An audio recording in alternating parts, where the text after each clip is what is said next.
This is 2 News at 10 on Dayton CW. A little girl has died tonight after she was hit by a car while crossing the street in Dayton earlier this week. Her family and friends held a vigil. 2 News reporter Jordan Bowen is there live with how she's being remembered. Well, Katie, friends and family gathered here tonight to remember 11-year-old Mikayla White, and you can see a makeshift memorial already forming here at the corner of Marathon and Main Street. Several candles still lit from the vigil, as well as this pole that's been filling up with stuffed animals. We're told these are just some of Mikayla White's favorite things. Dozens in the community came out to show their support tonight, praying with the family who's been through a difficult few days. As of this morning, Mikayla was in critical condition at Miami Valley Hospital. We've learned through family members that she was on life support before she passed away at the hospital earlier tonight. White was on her way to the store across the street from her house when she was hit by a car and dragged few feet. I spoke with her parents shortly after the vigil. Here's what each of them had to say. All this love out here showed me that there is people out here that do care, you know, and they loved my daughter, and I knew that. She might not have knew it, but she didn't have a chance to know it, you know, which is a sad thing. I just miss her. I can't believe she gone. And the driver who hit White is cooperating with the investigation. No charges have been filed. A GoFundMe page has been set up to help with Mikayla White's family and their funeral expenses. We posted a link to that in this story on WDTN.com. Live in Dayton, Jordan Bowen, 2 News, working for you. And new information tonight about the Montgomery County employee who was fired after stealing thousands of dollars from the prosecutor's office. Natalie Tyndall with 2 News Investigates obtained his personnel file and has more. According to this report, David Bruns was fired at the end of August for the theft. He had worked for the county since 2006. The prosecutor's office says an investigation conducted by a special prosecutor out of Franklin County showed Bruns stole approximately $75,000 from the department's delinquent tax assessment and collection unit months ago. He was fired after that. According to his personnel report, Bruns worked for the county prosecutor's office since 2009. Before that, he was with the Montgomery County Clerk of Court's office. We found his overall employee reviews were positive during his employment, saying he excelled at handling a large volume at work. He was written up in 2012 for not opening office mail and disposing of it. The reprimand said the act put the office at risk professionally. Now, the Franklin County Prosecutor's Office tells us that Bruns has been cooperating with the investigation. He's repaid about $40,000 of that $75,000 taken, but criminal charges are still pending. Natalie Tyndall, 2 News Investigates. To weather now. It was a great night for football in the Miami Valley, and a weekend warm-up is now on the way. Here's Chief Meteorologist Brian Davis with a first look at your Storm Team 2 forecast. All right, Katie, and tonight, once again, a clear radar scope on live Doppler 2 HD. Our jet stream this weekend, though, is going to feature some active weather in the Pacific Northwest, driving a lot of heavy rain in there. We get that rising motion there and then sinking motion on the other side of the mountains over the weekend. That'll create a lot of warm air, and that warm air is going to start working northeastward next week, and we are going to see our temperatures running well above normal with more of a west to east flow in the jet stream across the U.S. No threat of any severe weather as we go through tonight and tomorrow. Warmer conditions on the way for Saturday, and the next 4 hours temperatures slipping off in some areas into the upper 40s. Mostly tonight upper 40s to around 50 degrees for those overnight lows. But then get ready for that weekend warm up. The details minutes away. Brian, thanks. Time to talk politics. President Obama rallied for Hillary Clinton this morning in Cleveland. And he attacked Donald Trump's character and the Republicans who support him. He also tore into Trump's claim that he will fight for the working class. This is a guy who spent all his time hanging around trying to convince everybody he was a global elite. Talking about how great his buildings are, and how luxurious and how rich he is, and flying around everywhere. And all he had time for was celebrities. And now suddenly he's acting like he's a populist out there. Man, I'm going to fight for working people. Come on, man. The president also told Clinton supporters to get out to the polls right away. A protester interrupted former President Bill Clinton while he was on the stump today in Delaware, Ohio. Give me my hand. Wait. Do not boo this guy. They've had a very bad week.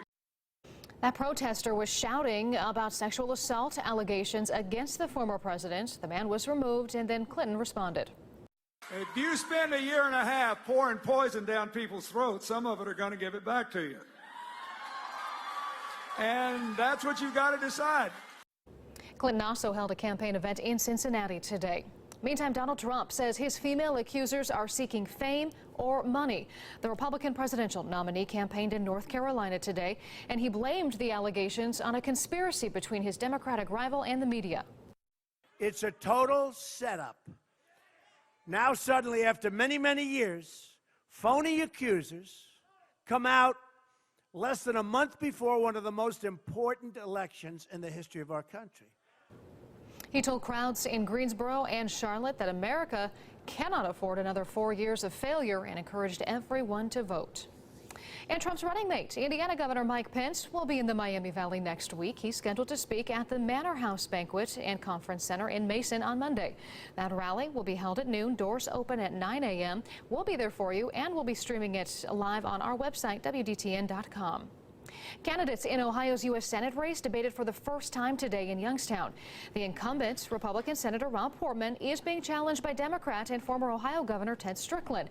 When it came to a question about jobs, Strickland went after Portman's support for certain trade deals, and Portman criticized Strickland's record as governor. He doesn't want to talk about his record. I don't blame him. If I had his record, I wouldn't want to talk about it either. 350,000 jobs lost when he was governor. Senator Portman. 48th in the country in job creation. 47 other governors figured it out when he couldn't. There was a recommendation from the International Trade Organization that action be taken against China for manipulating their currency.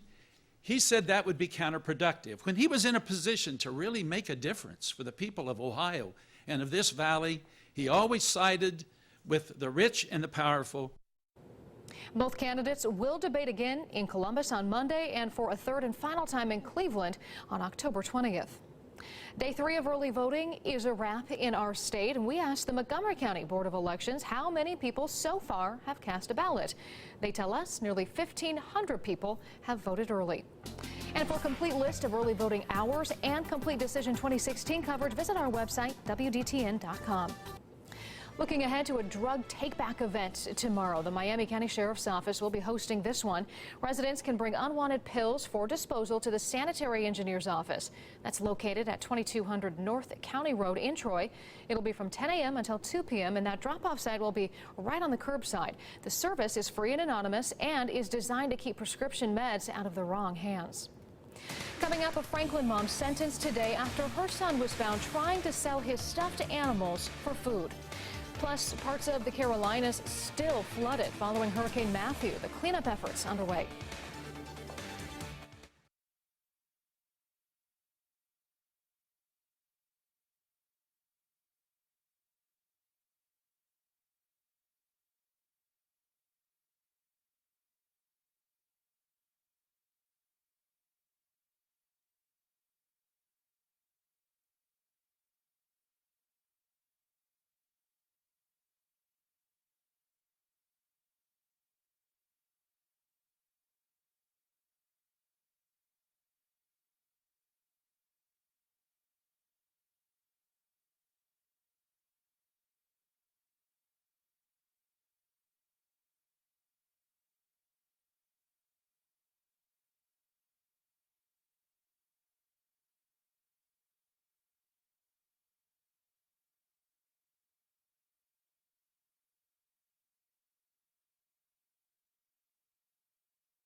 This was a story that tugged on so many heartstrings. A mother sentenced today 2 months after police found her 7-year-old son trying to sell a stuffed animal in order to buy some food. Megan Mitchell from our sister station WLWT in Cincinnati with the story. In court today, Tammy Bethel said that she would accept up to a year jail sentence as long as she could eventually get back to her kids, and the judge didn't hold back in his sentencing. Outside the courthouse, Tammy Bethel was loaded into an ambulance after she was sentenced. Minutes before, she was bargaining with the judge in hopes of keeping her kids. I love my kids and I will do anything that I have to do if that means sitting in jail for a year or 6 months or however long. I will do it to make sure that I get my kids back. You claim that you love the children. I don't doubt that you love them, but you have a very strange way of showing it in the way that you're providing care for them. WLWT News 5 was the first to tell you about how police found Bethel's 7-year-old son outside a Franklin pharmacy in August, trying to sell his stuffed dog in order to buy food. That led police back to his home, where they found 4 children living in a house with clothes and rotting food dumped around almost every room, cockroaches crawling over the spoiled food, and the smell was described as nauseating. The second issue is the completely deplorable, filthy, and unsanitary condition of the house